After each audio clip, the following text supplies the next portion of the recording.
ओम भवानी धाम की जय। उधर रथ में बैठे सुमंत अपने आप को व्याकुल होकर धिक्कार रहे हैं कि राम के बिना जीवन को धिक्कार है। वैसे भी इस शरीर को अंत में मरना ही है, तो यह राम के विरह में ही क्यों नहीं मर गया, जिससे कम विरह में मरकर अपना मरण तो संवार लेता और राम के विरह में मरने का यश तो मिलता। सुमंत की सोच गोस्वामी जी के शब्दों में देखें। सोच सुमंत विकल दुख दीना, धिग जीवन रघुवीर बीना।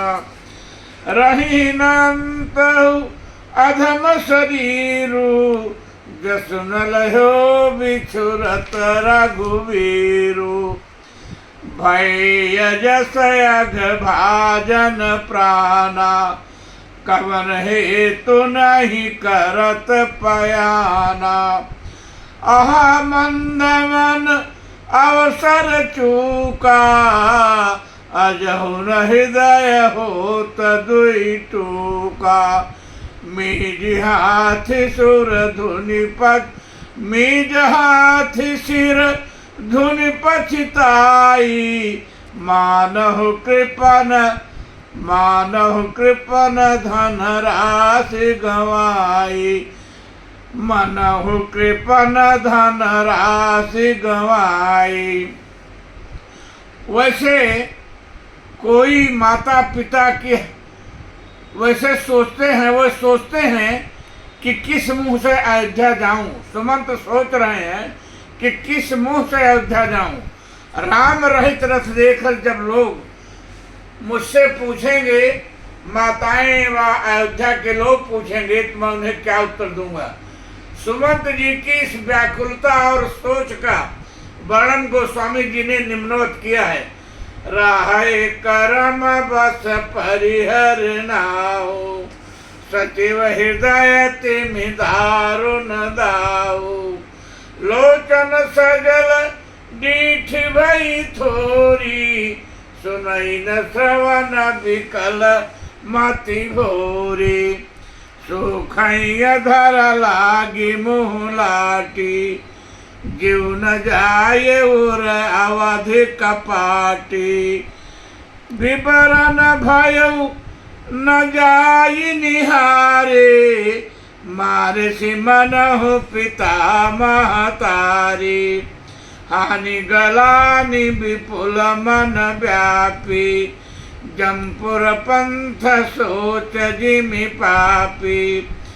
बचन नया हृदय पछिताई, अवध का मैं देख भजाई। राम रहित रथ देखी जोई, सकुचि मोहि बिलोकत सोई। धाई पूछ है मोहि जब विकल नगर नर नारी। उतर देव मैं समह तब, हृदय वज्र पैठार। यही सोचते हुए सुमंत्र जी आगे बढ़ रहे हैं कि राम लक्ष्मण सीता का संदेश सुनते ही महाराज अपना शरीर त्याग देंगे। उनको बचना नहीं है। मैं इन परिस्थितियों को कैसे देख सकूंगा। सबको क्या बताऊंगा, महाराज को क्या बताऊंगा, समझाऊंगा। यह सोचते हुए रथ पर बैठे अनमने व्याकुल सुमंत जी पश्चाताप करते हुए चले जा रहे हैं। सोचते रोते बिलखते तमसा तट पर पहुंचते हैं। उनके सोच और दुख का वर्णन करते हुए उनकी मनोदशा का वर्णन गोस्वामी जी ने निम्नवत किया है। पूछी है दीन दुखित सब माता, काब का मैं नहीं विधाता। पूछी जब लखन महतारे, कहियों कवन संदेश सुखारी।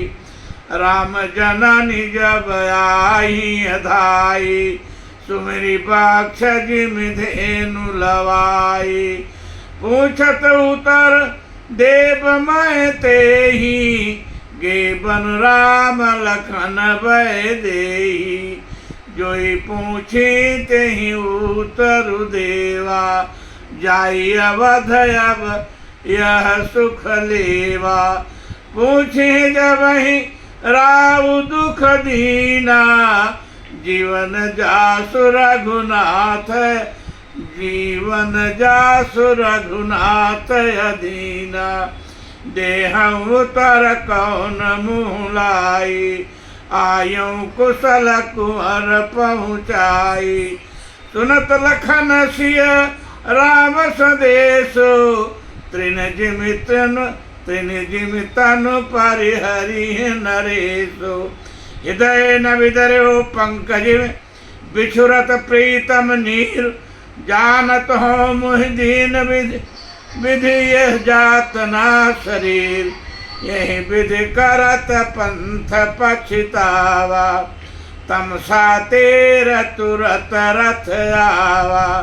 विदा किए कर विनय निषादा, फिरे पाए परि विकल विषादा। अब सुमंत जी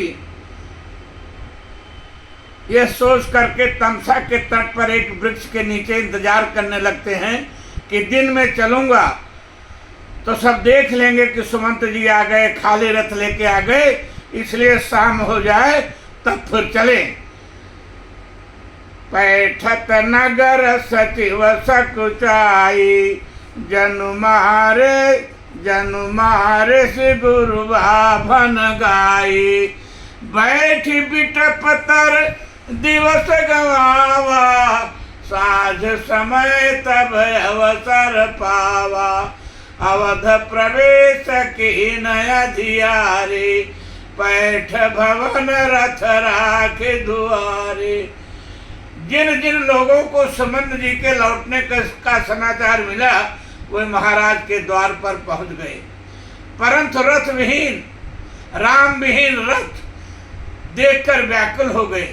सुमंत के अकेले आने का समाचार जब माताओं को मिला तो महलवा रनवास किया स्थित हो गई, मानो रनवास में प्रेतों का निवास हो गया हो। सचिव आगमन सुनत सब विकल भयो रनवास, भवन भयंकर लागत है मानव प्रेत निवास। इस प्रकार अब महाराज सुमंत जी को सीधे कौशल्या जी के महल में ले जाया गया, क्योंकि जब से राम जी, लक्ष्मण जी और सीता जी बन गए थे, महाराज कौशल्या के ही भवन में निवास कर रहे थे, इसलिए सुमंत को भी वहीं पहुंचाया गया। सुमंत जी जब कौशल्या के महल में पहुंचे तो महाराज दशरथ की स्थिति क्या थी, गोस्वामी जी के शब्दों में, जाय सुमंत्र दीख कस राजा, अमीय रहित जन चंद विराजा। आसन शयन विभूषण हीना, पर भूमि तल निपट मलीना। राम राम कह राम सनेही, पुनि कह राम लखन भय देहि। बस अब कथा यहीं पर विश्राम लेगी। भवन भवानी धाम की जय।